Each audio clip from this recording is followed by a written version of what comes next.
Trend আহিছে ইণ্ডিয়াত, গোটেই ইণ্ডিয়াত আমাৰ অসম মানে আমাৰ কৰিমগঞ্জত লগাই যে মানুহ এটা ভাবিব ধৰিছে যে ভাৰতবৰ্ষৰ এইটো ইলেকশ্যন গণতন্ত্ৰ ভাৰ্চেছ স্বৈৰতন্ত্ৰ, সংবিধান ৰক্ষা আৰু সংবিধান ধ্বংস কৰা, এই দুটা বস্তুৰ ওপৰত মানুহে গুৰুত্ব দিছে। সেই গুৰুত্বটো দিয়াৰ কাৰণে মানুহ হিন্দু মুছলিম পাহৰি সংবিধানখন বচাবৰ কাৰণে, অখণ্ডতা ৰক্ষাৰ কাৰণে দেখিছে যে মানুহে কংগ্ৰেছ জোঁটৰ হাতটো শক্তিশালী কৰিব লাগে। সেইকাৰণে মই ভাবোঁ গোটেই ইণ্ডিয়াত এটা ট্ৰেণ্ড আহিছে। লগে লগে মই বৰাকপতিত মই দেখা পাইছোঁ, কৰিমগঞ্জত বিশেষকৈ মই য'ত লৈছোঁ, ছাডেনলি মানুহে এটা সিদ্ধান্ত লৈ লৈছে।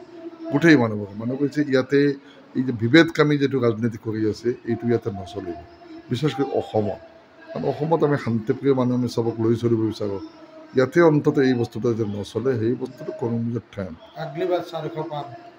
এইটো উল্টা, এইটো ৰিভাৰ্চ হৈ আছে, কিন্তু এইটো বহুত নামি আহি গৈছে। এইটো বিলত 200 হ'ব পাৰে, মেক্সিমাম যদি পায় 200 পাৰ হ'ব পাৰে, কিন্তু ৰিভাৰ্চ হৈছে 400 পাৰ হোৱাটো কংগ্ৰেছে মোটামুটি যিটো মই এতিয়া যিটো ট্ৰেণ্ড বিভিন্ন ভাৰতবৰ্ষৰ বিভিন্ন জেগাৰ পৰা যিটো মোৰ বিভিন্ন লিংক আছে, এজন এডভোকেট, বিভিন্ন সংগঠনৰ লগত সম্পৰ্ক আছে, বিভিন্ন ষ্টেটৰ লগত মোৰ ৰিলেশ্যন আছে, ষ্টেটৰ এডভোকেট লিগেল ফেডাৰেল, এওঁলোকৰ পৰা যিটো খবৰ পাইছোঁ এইটো বায়াছ নহয়, নিৰপেক্ষ তেওঁলোকে যিটো দি আছে যে মানুহে কংগ্ৰেছ জোঁটৰ প্ৰতি মানুহে এটা সিদ্ধান্ত লৈ লৈছে।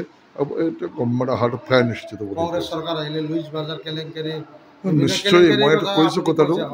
এতিয়া কথা হৈছে কংগ্ৰেছ এইটোতো এইবোৰতো জাষ্ট কাৰ্পেটৰ তলত ৰখা, এইটো হেৰি হোৱা নাই নহয়। এতিয়া তেওঁৰ এগেইনষ্টত কেছ আছে, মন্ত বিশ্বাস এগেইনষ্টত কেছটো হেৰি হোৱা নাই নহয়, কোৱাশ্বিং হোৱা নাই বা হেৰি হোৱা নাই। এতিয়াতো এনি টাইম এইটো ৰিঅ'পেন হ'ব কেছটো। সেইটো ৰিঅ'পেন হ'লে এই দুটাটো বেছিকেলি আকৌ APSC কেলেংকাৰী হেৰিটো আছে, আৰু বহুত কিবা কি আছে, লুইচ বাকাৰ স্বাগতৰ দুটাটো আছেই। এই দুটা বচাবৰ কাৰণে তাতে ৱাশ্বিং মেচিন পাউডাৰ হেৰিটো হৈ গ'ল তাতে, এই দুটাৰ পৰা বাচিবৰ কাৰণে।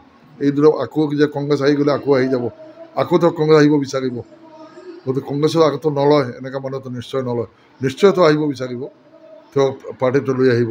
মোৰো বাৰু আজিকালি বিজেপি অৰিজিনেল মানুহবোৰ ক'ত, অৰিজিনেল মানুহবোৰ মই দেখা নাপাওঁ।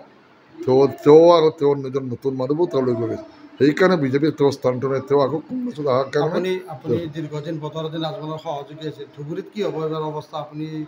মই দেখিলোঁ বদৰুদ্দিন আজমলৰ যিটো ৰাজনীতি, কাৰণ আজি মই কিয় নাই তাতে, মই কিয় গুচি আহিলোঁ, কাৰণ মই দেখিলোঁ আজমলৰ ৰাজনীতি যিটো মাইনৰিটি ৰাজনীতি, যিটো বিশেষকৈ মুছলিম সম্প্ৰদায়। মই নিজে কৰিছোঁ, UMF কৰিছোঁ, UDFত মই আছিলোঁ, মোৰ ঘৰত UDFৰ জন্মটো হৈছে, নামাকৰণ মোৰ ঘৰত হৈছে। আমি যিটো উদ্দেশ্যত কৰিছিলোঁ, বদৰুদ্দিন চাহাব মানুহজন মই বেয়া বুলি নকওঁ, তো ৰাজনৈতিক যিটো দূৰদৰ্শন, ৰাজনৈতিক দূৰদৰ্শিতা যিটো আছে, এইটো কিন্তু তেওঁ নিজকে এইটো ব্যক্তিগত এটা কোম্পানী হিচাপে পাৰ্টিটো চলাই আছে।